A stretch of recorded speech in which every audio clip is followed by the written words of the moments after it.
Grain brain, grain pain, grain gain. All right, we've heard before from various books, from all kinds of stuff, that grains are probably not that good, but none of us really want to believe it because, quite honestly, there's so much alternative wellness nonsense out there, people that are just trying to debunk the medical systems and stuff like that. It's hard to really believe. So I wanted to come in here as sort of an unbiased look and be the arbitrator between what is truly good for us and what is truly bad for us when it comes down to gluten and when it comes down to grains. Well, the alarming stuff is that grains really aren't all that good for us, and it has to do with some protein structures and some other structures that are built into gluten and grain. So I'm going to break them down. You see, when we look at gluten, for example, gluten is broken down into two things. It's broken down into a prolamin that's known as gliadin, and gliadin ends up being something that is the big problem with people with celiac. It's the overall root issue. It's a protein that's very, very hard to digest. But I'm going to break down why exactly it's so bad. But in order to do that, I have to explain the two parts.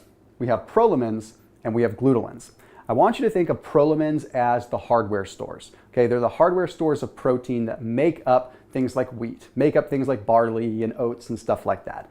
And then you've got the gluteins. The gluteins are like the glue that hold all of those proteins together. Without the glue, the proteins are just proteins. Without the proteins, the gluteins are just, well, like empty glue that's not good for us.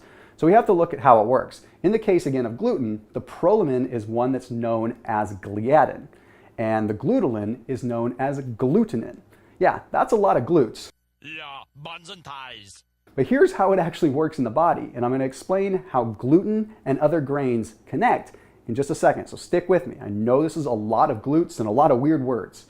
What ends up happening is gliadin, the glue that is in gluten, ends up getting partially digested. We consume it, and it reacts with something known as zonulin in our intestinal tract. Now, zonulin, I want you to think of as the traffic cop. It's kind of like the beefeater in the UK, right? They don't allow things to go into the bloodstream from the digestive system unless they're totally allowed and totally approved to go through. Well, what gliadin does is it talks to the zonulin, and it convinces the zonulin to let it in, even though it really shouldn't. So the zonulin lets this protein in that is pretty much undigested, and it's big, blocky, and ugly. And it's very hard for the body to really utilize. This ends up triggering an immune response. This immune response heightens, of course, our immune system, which triggers inflammation throughout the entire body. Now, if you have celiac, you're going to particularly feel it in the intestinal tract because that's where it's really rooted. But it really is causing an inflammatory response with all of us. It reacts further with something that's known as tissue transglutaminase. Now, it's also known as TTG. This TTG reaction with the gliadin is where everything really happens. You see, this TTG is normally a good thing. It's normally taking certain nutrients and allowing us to use them properly. But in this case, it's reacting with the gliadin, and it's causing a chain reaction that's triggering more and more inflammation throughout. Okay, that explains gluten. That explains why people with celiac have issues with gluten and why even people that are non-celiac have issues with gluten. But what about other grains? What about rices? What about barleys? What about oats? Well, here's the thing. They all have prolamins. Gluten just so happens to have gliadin. It ends up having that prolamin. But if we look at other ones, for example, if we look at barley, it's got one that's known as Hordein, which also triggers an inflammatory response because it still also paralyzes the zonulin. Then we talk about rye, which has secalin. Secalin is another prolamine that can paralyze the zonulin to get into the bloodstream. Then we have another one that's coming from oats known as avenin.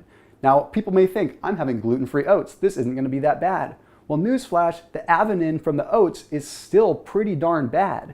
It may not trigger people that have a particular reaction with gliadin, but it's going to trigger an issue with people that have a reaction to other prolamins.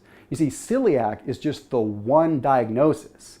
We haven't really come up with diagnoses for the other ones, like the avenin or the secalin. They just don't have names yet, but you can still react to them. Now, there was a study that actually backed this up even more. And once I get through this study, I'm going to explain how you can strategically start implementing foods right to know which grains you have a sensitivity to.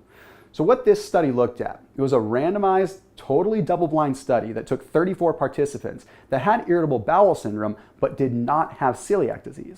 Well, it was a 6-week study, and what they wanted to measure was if they had gluten but didn't know they had gluten, would they develop the same kind of symptoms as those that had celiac would?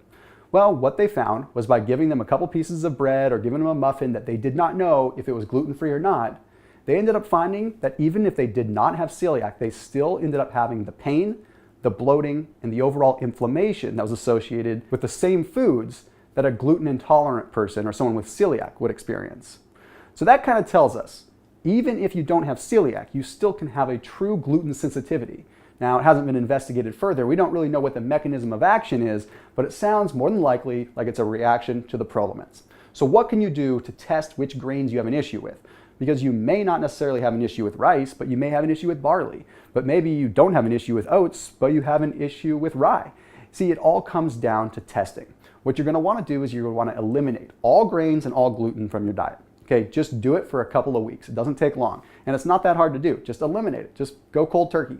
Then what you're going to do is you're going to introduce one type of grain at a time.